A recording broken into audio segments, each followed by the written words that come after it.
Okay.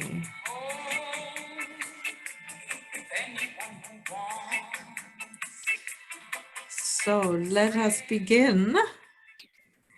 And welcome back, everyone, to the second session in our 6-week summer series. My name is Julika von Stackelberg, and I'm excited to be here with you all today. I just want to make sure that you see the right side of my screen. You don't see the presenters mode. Is that correct? Okay, thank you. Thank you, Claire, for the thumbs up. I appreciate it. So I am very happy to be here today to continue to talk about understanding wellness and well-being, really. Thank you for the reminder on the live transcript that should be on right now.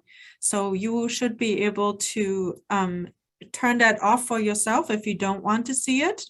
But thank you for joining and using these. I'm glad we have these capabilities. I'll try, as always, to speak as clearly as possible so that this transcribes okay. So I'm still multitasking here, admitting folks while I'm talking. So I hope you bear with me. So today, and I would like to encourage you all to say hello in the chat, say your name, maybe where you're zooming in from. And yes, so just as my usual introduction, I want to thank my colleagues who have helped to make this series possible, especially because it's in collaboration with Cornell Cooperative Extension in Delaware County and Orange County. And of course, this is available or accessible to all folks with the Zoom link or who have registered. So you don't have to be in one of the counties in order to be able to take advantage of this. So if you have folks you want this, you think might enjoy this, who should join, please feel free to send them the invitation. So as such, if you are joining us for the first time, this series has been going on for almost 2 years, and we're in the process of continuing talking about topics that relate to how we can grow resilience. And so I see folks are saying hello in the chat, which is awesome to see. Everybody, this is great. So thank you. I see from Dutchess County, yay, Pennsylvania, woohoo, Orange County, Delhi, yes, Woodstock, awesome. So thank you. It's great to see where everyone is zooming in from and how we can get together here. Okay. And I think, thank you, Susie, for admitting people. This is awesome. All right. So today we are on this second portion, as I mentioned, and we're talking about the introduction to protective factors. If you've missed last week's training or the webinar on the mind-body connection, where we talked about the neuroscience and how that can help us to inform our frameworks for well-being. It was recorded, and you can see the recording. You should have received the email with the link to that. But in the meantime, you are able to jump in here because this does not necessarily all build on top of each other. So you can continue, where you're at. So today we're talking about the protective factors, or giving you an overview, an introduction, which should be some interactive with some videos and so forth. And then next week will be an asynchronous portion where you all will be invited to practice some of what we learned and also to bring your own thoughts. You will receive an email with all the instructions and exactly what's going to happen. It will not be complicated, I promise. So once you registered, you will definitely get the email and be informed onto how that will happen. And you will receive that soon. So early next week on Monday. Okay, and then we will round out the series with healing-centered engagement, creating trauma-informed and healing-centered environments, and compassion resilience. But let's jump in for today. So the protective factors are basically a framework that was developed by the Center for the Study of Social Policy and Strengthening Families, and it's been adopted as a a training that's given through, and information and resources passed through the Children's Trust Alliance, Children's Trust Fund Alliance. Thank you very much, Julika. I can still read. And so we are going to jump in, and along the way, I will share with you links where you can go for additional information. So hold on one second. I just need to adapt this here. Right. So there is a website that I will also put in the chat shortly where you can see all of this information and, find out more for your information. And I am going to close my chat because I have a lot of other things open and I am recognizing that it's distracting me. So please, if there is anything that I should pay attention to in the chat, unmute yourselves and, say something. I am very happy to be interrupted, and if there's anything in that sense.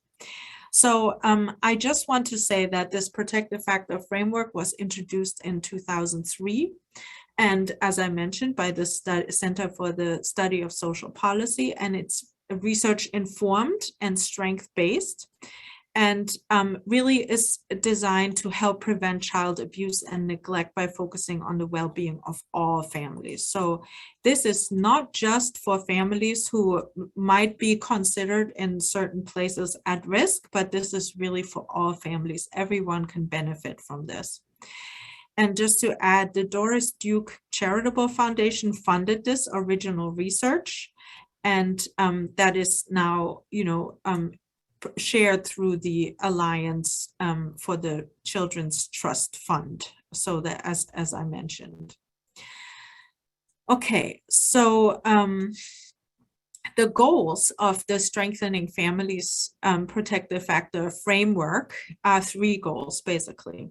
And I'll share them here as you can see them written. So this, and this is a good time just to remind ourselves of this all.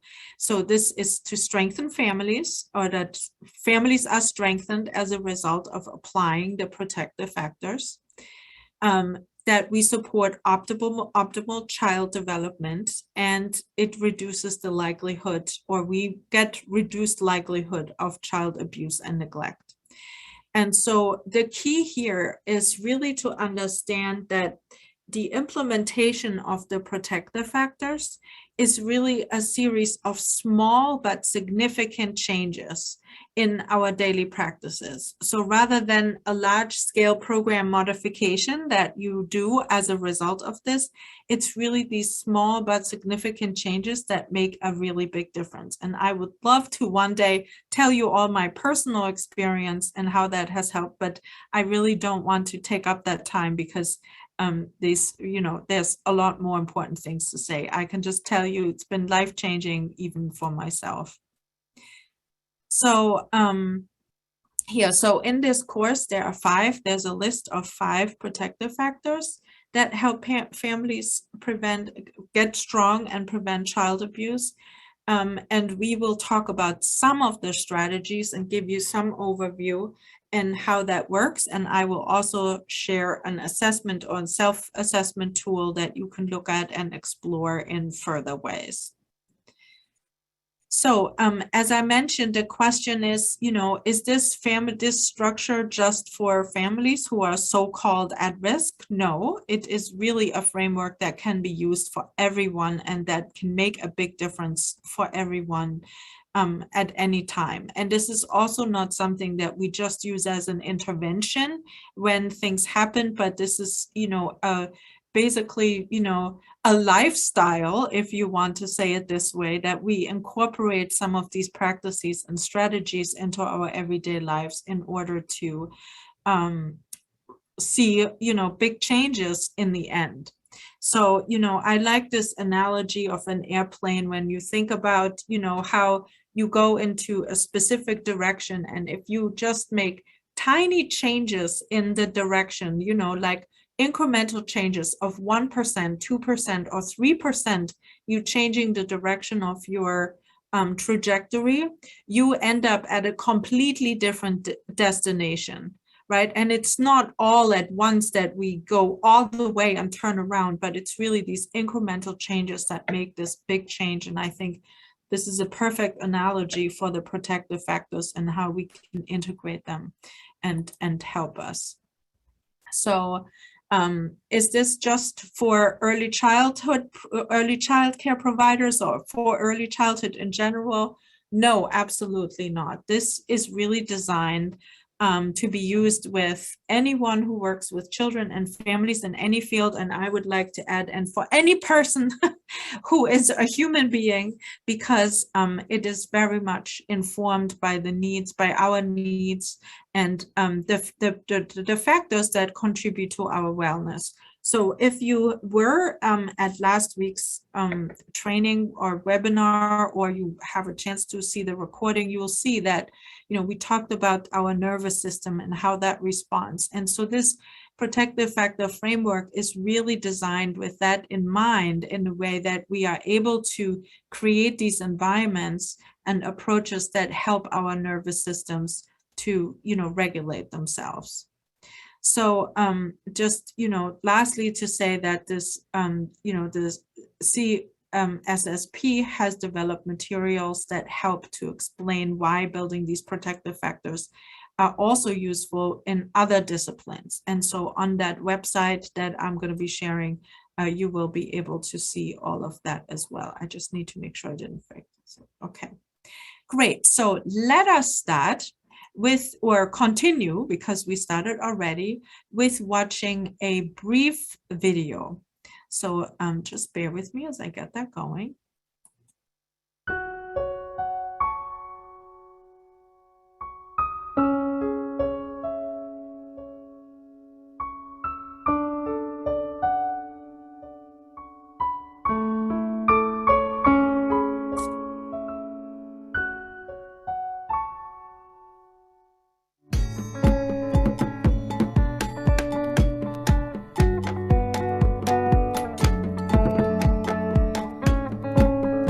Gesture from residents of the Lost Dogs home this morning. The human walking program provides desk-bound Melburnians a chance to get out of the office, get some exercise and make a new best friend. It's hoped two-legged participants become so enamored with the experience they'll eventually decide to adopt their companion. It's a wonderful idea. In fact, it's where the dogs are doing the rescuing.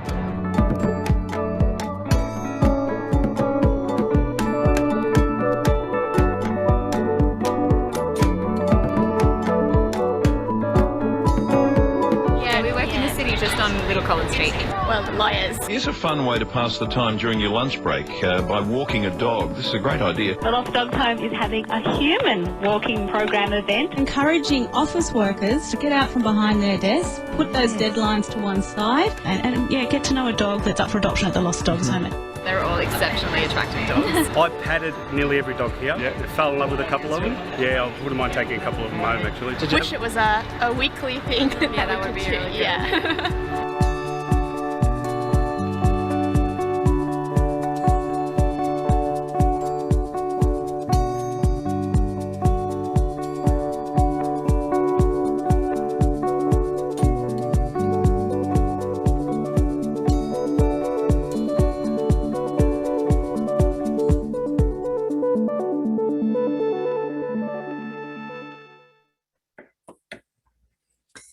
Okay, so so you can see this is a different kind of a program that really is trying to use a different lens in a way and how we look at specific problems.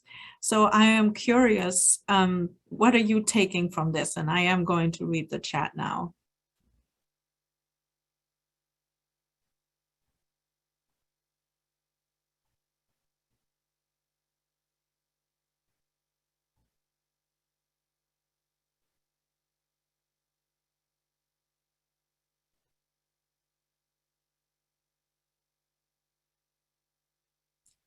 Yes, how we can use a different lens to solve problems.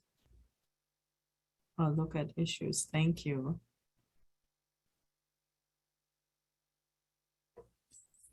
It's such a sweet idea. Yeah, so I'll let you all type helping others and ourselves. It's a great idea, great program. Yeah, the chat sometimes takes a moment, typing it all up and all that. So yeah, thank you. So using a different lens sometimes, and that's what we're gonna continue to talk about. Because really what this program is basically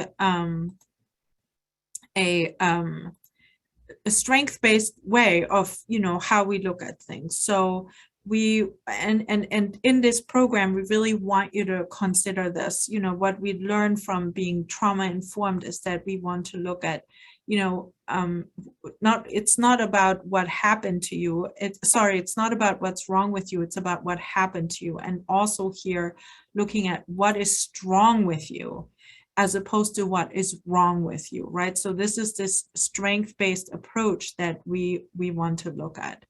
And so in this context, it's not just about surviving, it really is very much about thriving. And that's what the protective factors are also designed to help us, or building those will help us do that.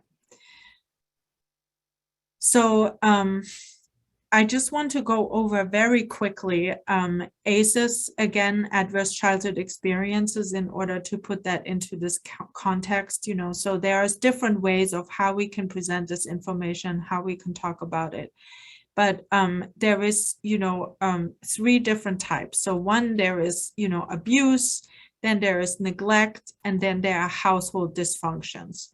And these are the 3 types of ACEs, or adverse childhood experiences, that the ACEs study talked about, that did not necessarily consider the expanded version, which is much broader. There are environmental factors, community factors, or experiencing bullying or racism and similar experiences that also contribute to the experience of toxic stress, which we kind of broke down a little bit last time.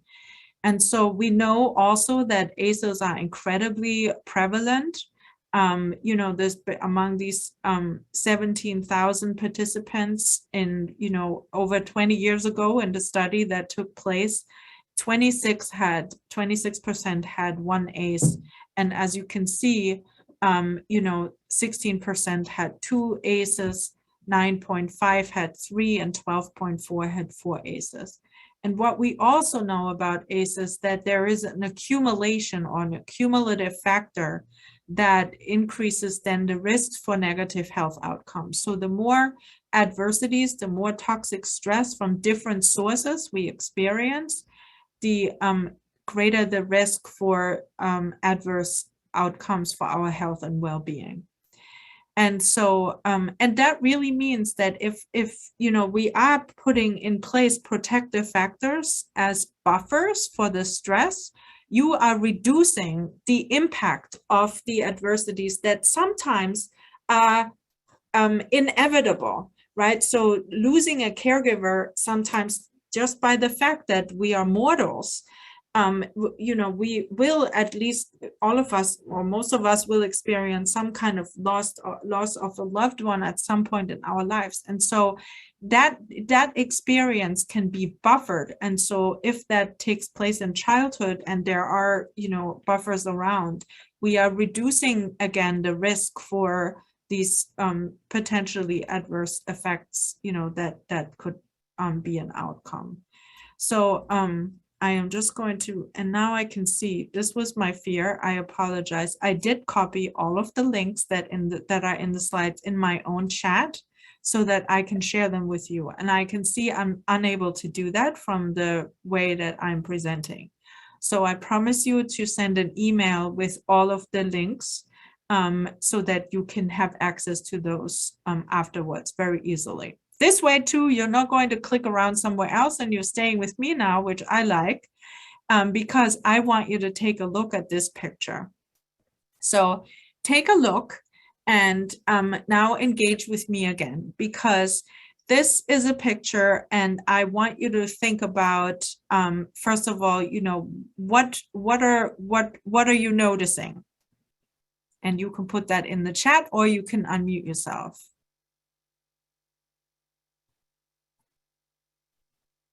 What are you noticing? What sticks out to you as you're reading this?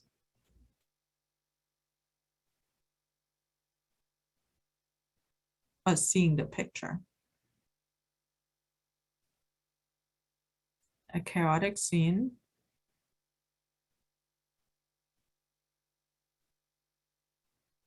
Smoking, family, male figures interacting with children, a family with challenges and some strengths, yes. The mom is relaxing, yes. Mom is doing some self-care, yes, I like it. You're already putting on, the boy's happy to see his father, yes, you are already putting on your strength-based lenses. So yes, awesome. So, and the dad is happy to see the son, yep.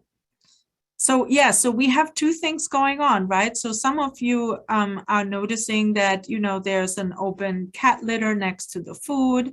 Others say there is groceries, there is food, there's interaction, there's artwork on the fridge, yes. And it's a family coming home. The groceries, fruit, fishing, family bonding tools, yes. Absolutely. Perfect. So I love that you are all noticing this. So this is, you know, oftentimes our lens that we use that is often used to, you know, what's wrong with you is identifying, you know, the mess that the mom is smoking, there is scissors right next to her, and, you know, all the potential dangers. Whereas if we're looking at what's strong with you, we're identifying, you know, there is a positive connection between the adult and the child. There's food. Mom, if that is the mom, you know, the woman is taking a cake, it's putting up her feet and, you know, relaxing for a little bit.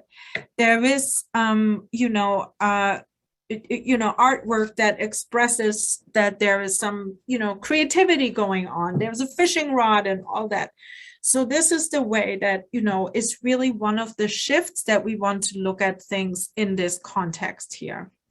And what can change when we look at these perspectives and look at our strengths as opposed to our weaknesses is something that this video that I'm going to show you next is really going to bring home.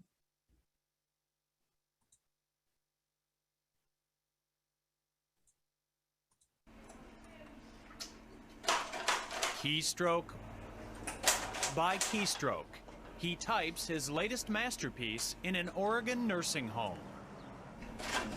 But Paul Smith is not an author, he's an artist.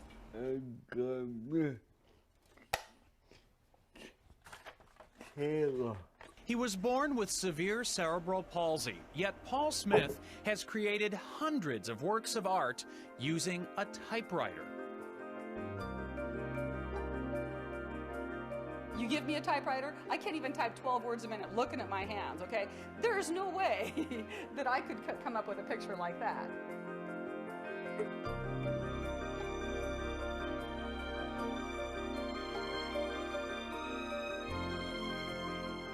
Every time I flip through the work, I'm just amazed. Because it's as good as art as you can find. Paul's movements are severely limited. His determination, endless.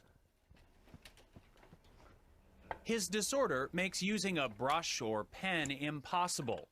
But as a young man, he discovered the keys to expressing himself at the top of a typewriter keyboard. Using just 10 of the symbol keys, he taught himself to paint. Look closely and you can see how Paul typed pound signs to create the facial detail on his Mona Lisa. Here, the @ symbol doubles for desk drawer knobs in this scene of his childhood bedroom. Note the typewriter prominently displayed. Paul has created incredibly detailed pictures by artistically aligning those 10 keys against a black or colored ribbon.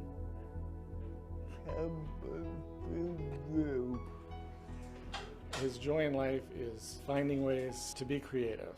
I think he sees that that's part of why he's on Earth, why we're on Earth. Well, I think the dog now has a tail.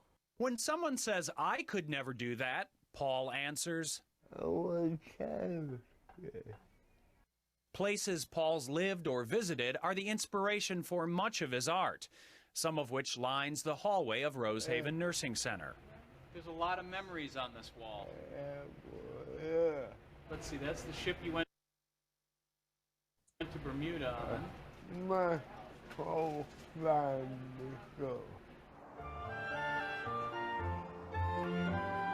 His family now is the staff and residents of Rosehaven, where he has lived since 1967. Hey, Paul. How are you doing today? Are you still working on that dog? Hi, sweetie. How you doing? He's such a terrific person. He's such a humble man, a real gentle soul. She's really nice. Oh, thanks, Paul.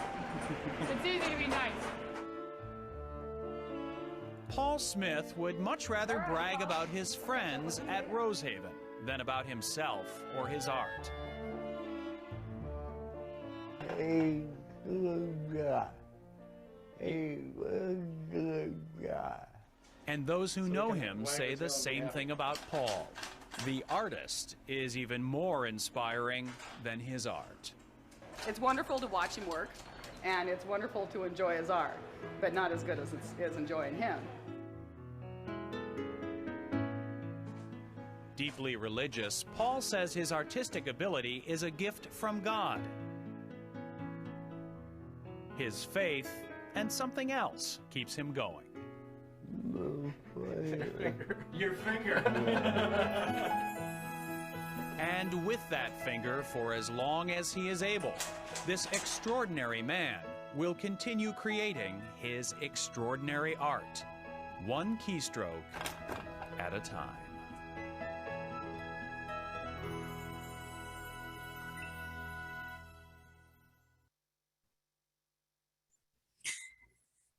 Yes. So you can see if I see there's a question, to share the link. If you YouTube it, you can type in YouTube, resilient typewriter artist. You should be able to get the video. And then, it really thinks about this concept, I think here, what is strong with you as opposed to what is wrong with you, right? And so, we all have extraordinary talents and extraordinary gifts. And sometimes they don't get to come out in beautiful artwork or beautiful pictures or beautiful, words. Sometimes they're not that expressed or that obvious, but looking for these really makes a big difference. So when we look at the protective factor framework, right? So we're basically looking at creating pathways to improve outcomes for families and children and for our communities in a way. So this really here is, it kind of shows you this, from this core function where we are looking at how we're doing this, what we're trying to accomplish, where we looking at, our state, the systems, our agencies, programs. So if you think about this idea of like a social ecological model and the family or the individuals at the center. And so then now we're narrowing in on them from the outside in, right? And so how we do that is some of these strategies that we talk about, this fact of, building parent partnerships, deepening our knowledge and understanding, and how we shift practice and policy and systems, and then ensure accountability. And then there are specific practices that we can take on as programs and institutions, as well as workers or the individuals that work in them. And that then can help to build these 5 protective factors that I will get you in a little bigger version in just a second. And as a result, we then see the strength in families. Optimal child development, and that reduced likelihood of child abuse and neglect. And so again, this is achieved or accomplished through small changes, small but significant changes. And what you see there is basically a logic model, the thought process that went into creating these factors. And so the 5 factors are parental resilience, social connections, knowledge of parenting and child development, concrete support in times of need, and social and emotional competence in children. Right, so those are the different factors. And again, I cannot copy the link from here, but I promise I will send you the link to all of those in the email. What you're noticing then is you can look at what you can look at is this kind of a layout here to think about strategies and everyday actions. And remember, small but significant, or small and significant, that help to build these factors. So what I would like to do, without asking you to read all of these small printed pieces, and I can send you a copy of this as well along with the links, is to think about, in these 5 areas, how have you or might you have responded to and what I would like you to do is think of a real life example of where you might have applied any of the strategies that are going to pop up on the screen in a minute. And then I would love for one of you to unmute, and maybe we can hear from 2 people about real life examples that show this. So one is, responding to a family crisis, or value and support parents, or facilitate friendships and mutual support, strengthen parenting, link families to services and opportunities, observe and respond to early warning signs of child abuse or neglect, and then lastly, facilitate children's emotional and social and emotional development. So I'm wondering if, who might be willing to unmute and say, I have an example that I would like to share. Oops. Can everybody hear me? I apologize. Rena, Yes. Orange County Department of Health. I accidentally cap locked it, but I guess I can very adamantly. Just in terms of not only facilitating child's emotional and social development, but linking families to services and opportunities.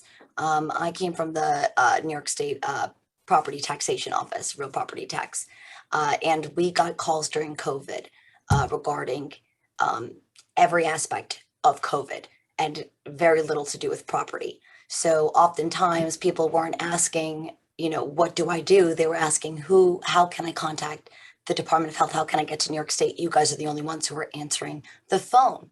And that was very indicative on local levels of many localities, not just Orange County, but all of our counties here in New York State, as well as across the country. So being able to be a voice of assurance and reason, and also give them the information. Even though I can't do something about it, this is the agency that can. They do answer the phone. Here is a direct contact.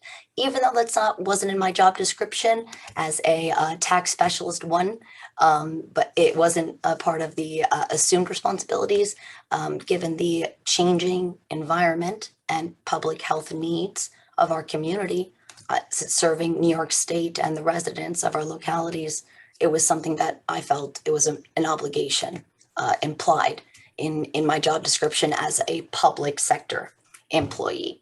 And that's just one small but important example of how one person can make a difference, because that allowed me to be able to share that directory with my coworkers, and they were able to also field those questions and actually help people and give them the answers, at least the resources to be able to find the answers, instead of just, I'm not sure, we don't do this, you're calling the wrong department.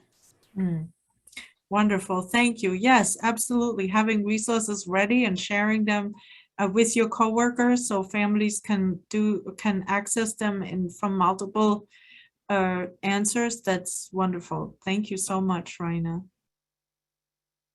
Yeah, is there anyone else who is willing to share, or is there someone else who is willing to share an example?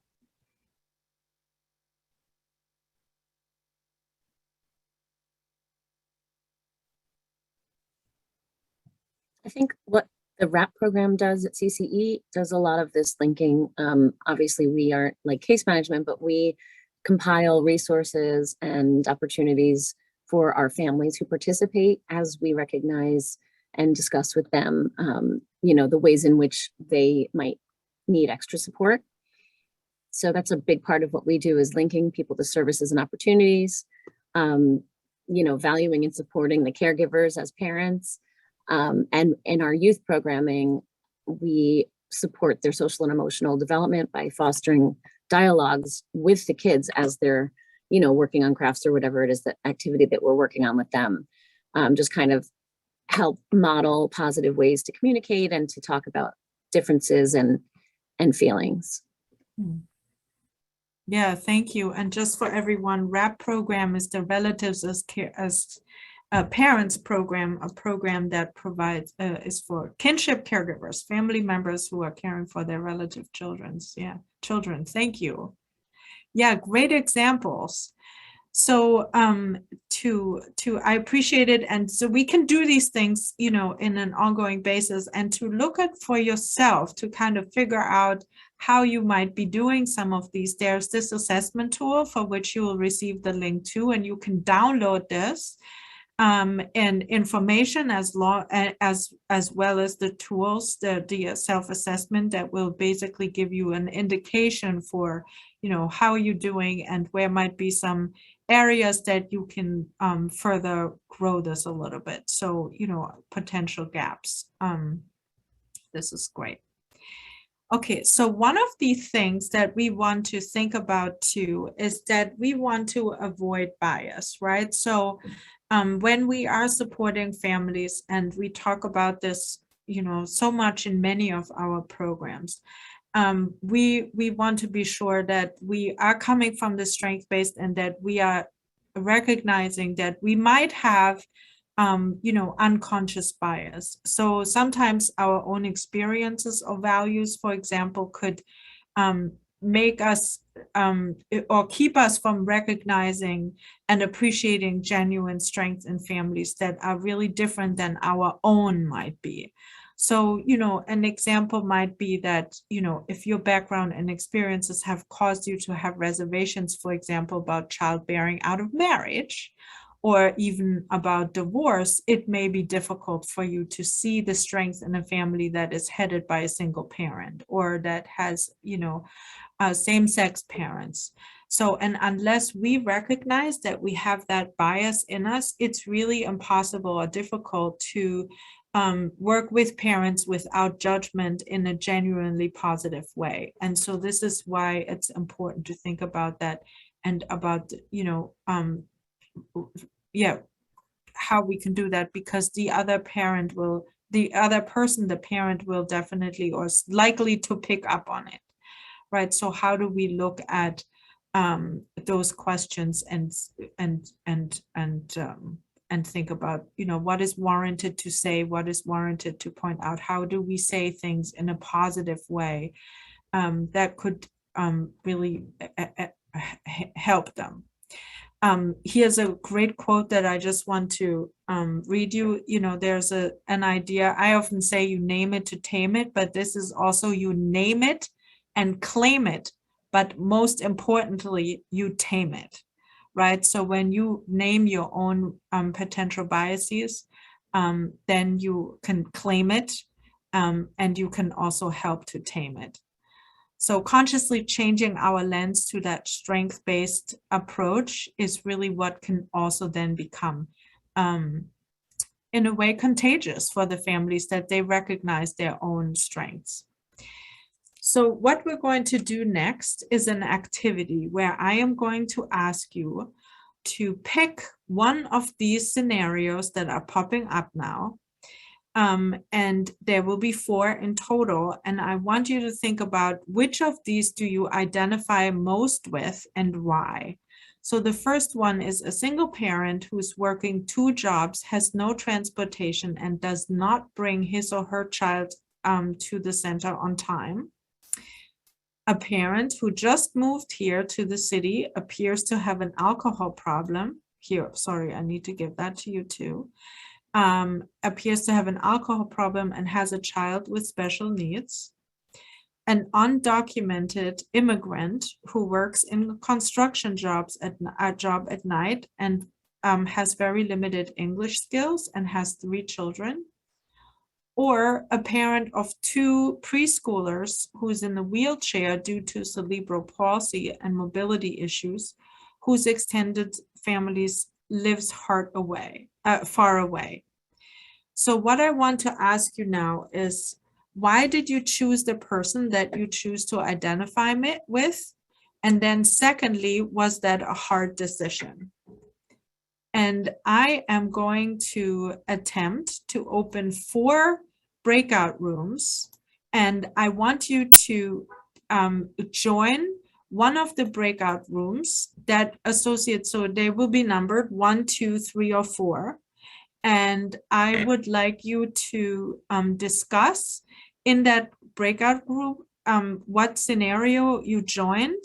And then I would also like you to, talk about what was hard about it.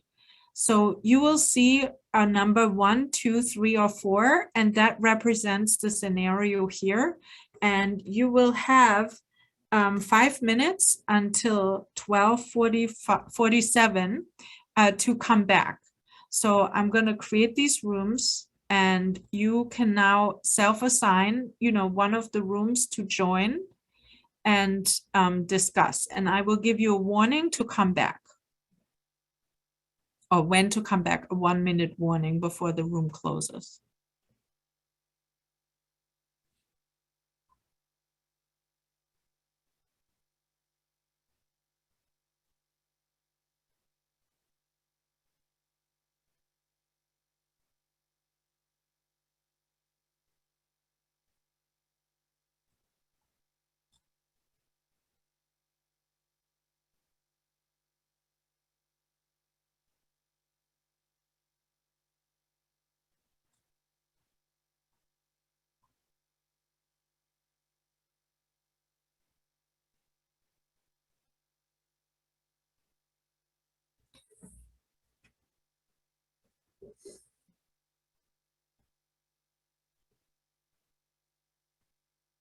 So you should all be able to see the room.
So, hi, this is Joyce Lewis. So I'm having the worst time trying to get into the group.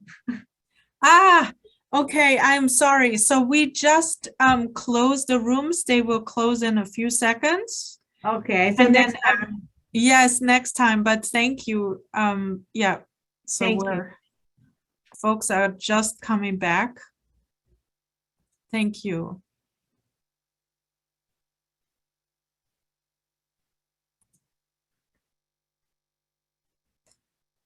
Okay, so everybody is slowly coming back.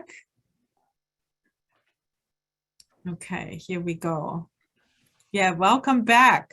Oh, man, we were right in the middle of something good there. I know, right? Julika, really, I mean, Adhara had a really great idea. We were just building it.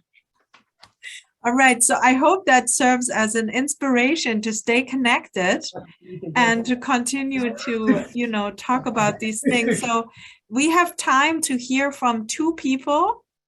I would love to hear very briefly, you know, from two people what your reflections came up, what your reflections came up with.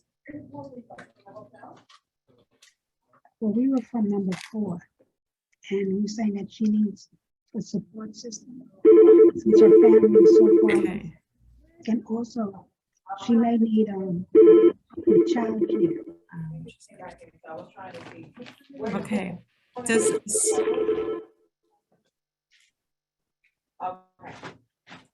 Anyone would like to share? I'll be there shortly. Okay, bye. Yes, go ahead. So I forget we had Vincent, Reina. We also had Caitlin in our group, and I think there was one more person, and I don't think I got to get their name. But the bottom line is that we chose the problem number 3.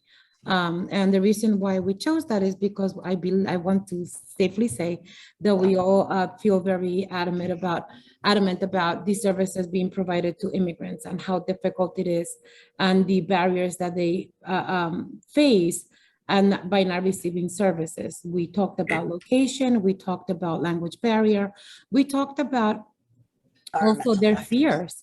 At the top of the list, sometimes services may be available in the community, but they're also fearful based on the legal status. So that's where we left off with the conversation. Yeah, thank you. Is there someone who would like to share? Was it a hard decision to join the group that you joined, or did it just come like this? Very difficult. For me. At heart, it goes like this, and I say it was difficult for me to make it. Well, the reason why like I said at the beginning, you know, when I came into the our chat room, is because it's really my primary goal has always been to serve the immigrant and migrant population of our community, because I know how hard they have it. And I know they're not privy to all of the services that we are, you know, so with that in mind, it's like I said, it's always been my goal. And just to jump off that, it's exactly right. The environmental factors and indicators that are not considered in when we're approaching these policy initiatives that improve equity, health equity, and promote health equity. We're ignoring some of these environmental indicators, like Adhara had mentioned, accessibility or transportation, and the supplemental services that other departments do provide within the area, and having that collaborative set of services or references that people can go to. That doesn't really exist, especially not for the migrant population. Yeah, thank you so much for sharing that. I would love to discuss more. I am going to peel us onto the next slide though, as we are continuing here, but thank you so much for sharing.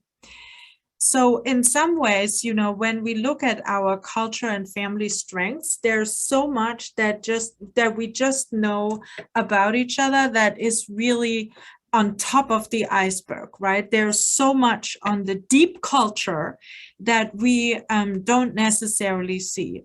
So, you know, the communication styles and rules, notions around courtesy and manners and so forth, concepts of the self and time and the past and future, etc., which includes class and family and, other identifiers, attitudes that we have towards elders and adolescents, approaches to religion, courtship, marriage, all that, right? So all these things are kind of underneath the iceberg. So as we consider each of the protective factors, these 5 protective factors, we want to ask ourselves, how does the culture impact this protective factor in that family, right? We also want to ask, how does your work and your own culture shape how you feel and how you react to what you say and think? And then you want to think about, how does culture impact what you are teaching and how you are teaching, or, whatever, how you are engaging with people. So across these we want to consider that, what we don't see, what is the deep culture, what is underneath that, the part of the iceberg that we don't see. So, if I was to ask you, for example, to create this, circle of your multicultural self, considering that, all of these aspects underneath the iceberg here are part of a culture, right, of our practice, how we express ourselves, how we relate to one another. So think about your own self. What are some aspects or descriptors of your, cultural self? Is it perhaps a religious aspect that you would use first to describe yourself? Or is it a descriptor that has to do with your preferences around food? Or, is it your role in our society, right? So all of these, really impact. So what I would like you to think about is just to, these activities, like in these multicultural selves, right? So if you were to, we're not going to share a long story about, yourself, but you may think, of this as an activity that you can do for yourself.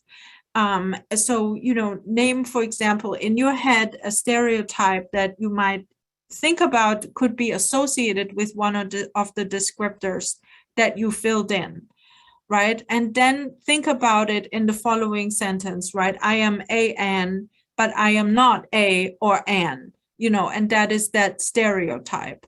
So this is how we want to think about, the folks we work with in our communities as well. So I'm going to move on to this, and I am going to ask you to identify something in the room that is red. In the room that you're in, think about something red very quickly. See something that is red. And if you can, you have your camera on, hold it up. Yes, I see a couple of things. Yes. Okay. The camera is turning. There's something red on the mouse. Yes. Right, exactly. So, when we think about something like a specific object or a specific issue that we're looking for, all we may see is that red, right? But we may not see that there's a whole bigger picture of other things happening around it. And so that's why, sometimes we don't want to just focus in, right? So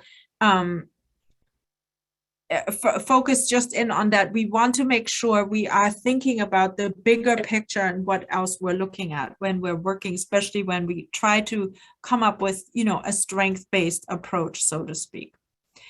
So, let's just go over quickly. Why is it important to build these partnerships with families, right?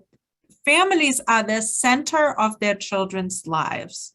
And this is why it's important to look at it from that perspective.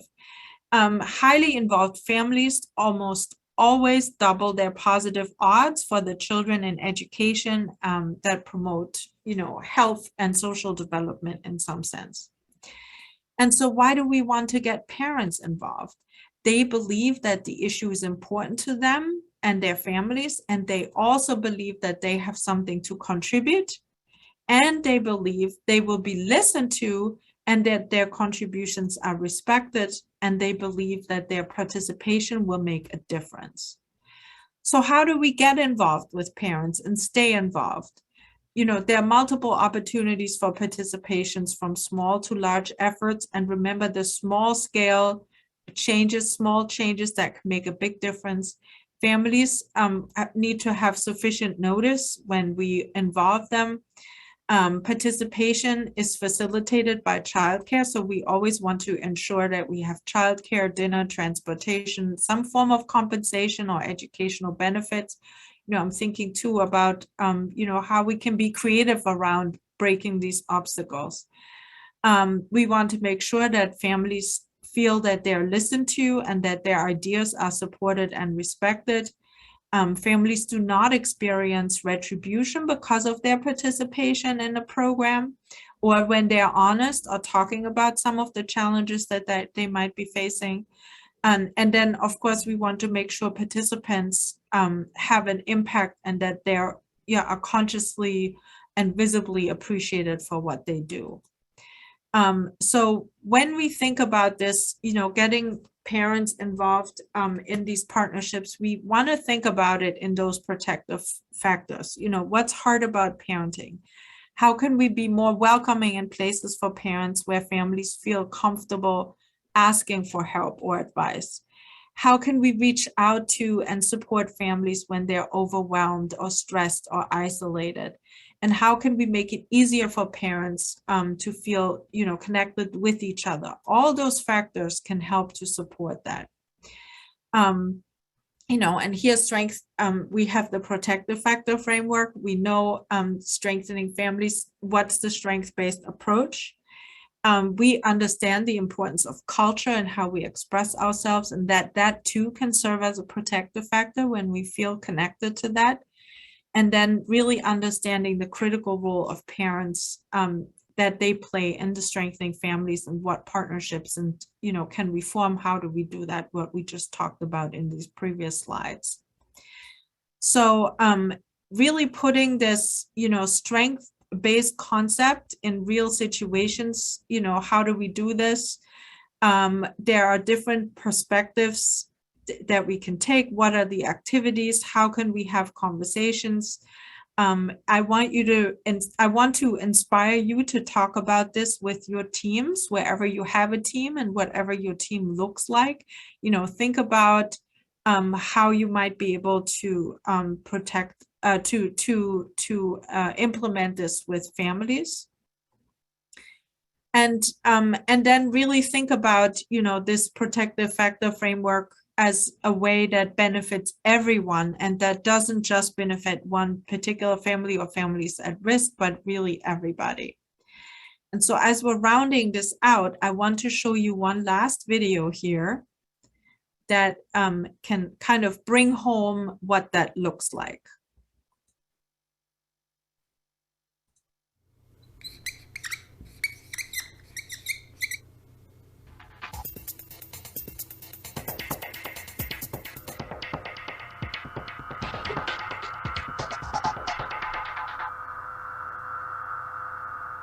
The social challenges that face modern societies, whether it's the ability to work productively, to be a good citizen, stay healthy, have their roots in early health and development. A strong foundation in early childhood results in much better and more effective development later. A weak foundation really puts us behind. The most important thing children need to thrive is to live in an environment of relationships that begins in their family, but also extends out to include adults who are family members in child care centers and other programs. What children need is for that entire environment of relationships to be invested in their healthy development. We've shown from decades of testing interventions that we can improve outcomes. But the magnitude of those impacts is not good enough. Science is now available to help us think about what we might do that would have a bigger impact than the best of what we've done before. So we began to ask, what could we be doing differently? What could we do to be smarter?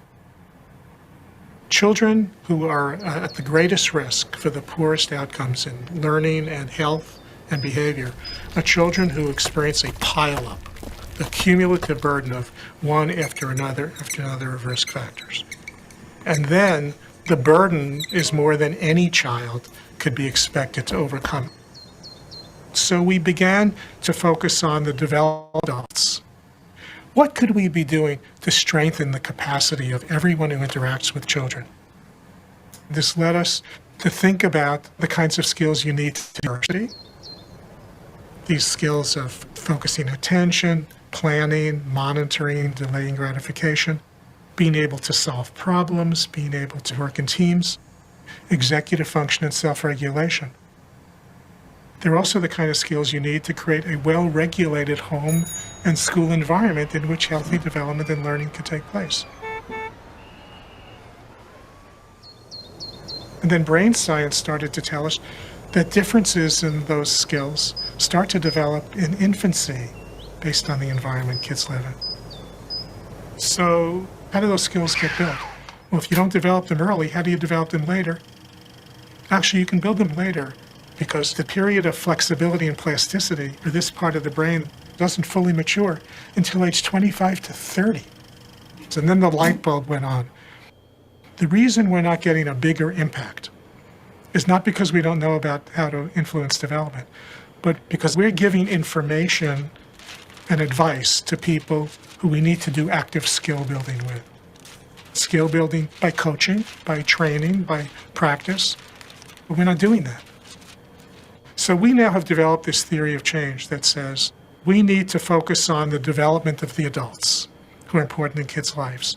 So try this. How does that work? That's a new idea. Buen trabajo. We need to focus on their skills, their needs, in order for them to be better, more effective parents, in order for them to be better prepared to be employable, which would enhance the economic stability of the family, which is also good for children. Second of all, we looked at many people in preschool programs and childcare centers. And we said, what are we doing to build those skills in the providers? They need skill building as well. And also the community can help to build and reinforce the capacities that parents need. And the community also includes programs in which the people who work in the programs have sufficient skills. Third of all, what are the major sources of toxic stress in this community and how can we reduce them? Moving it up to a policy level, our policies, strengthening communities' abilities to reduce source of toxic stress and caregivers' abilities to provide what kids need. The development of our human capital is our the development of a productive workforce is our future. The development of a healthy population is our future. This kind of future orientation is critical for healthy society. It's critical for a thriving business. It's critical for successful environmental relationships to raise children. It's all about being able to plan for the future, to have a future. And that's why this is so important.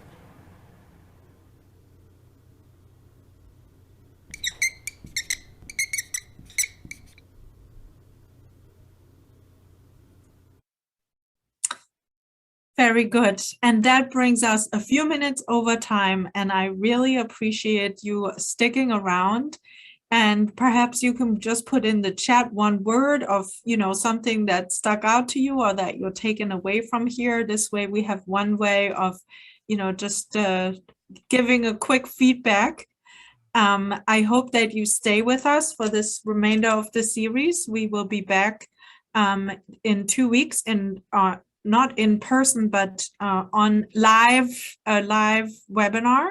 And next week, again, you will be receiving an asynchronous activity for you to do and share with all of us. And I appreciate you coming, and I look forward to some of your words in the chat. Thank you is great, 2 words. Share with us, what you're taking away from today.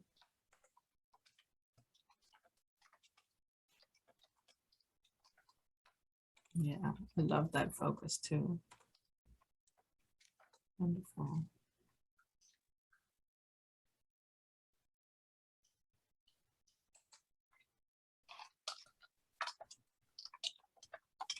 Excellent. I appreciate that so much. Thank you, everybody, for your thoughts and feedback.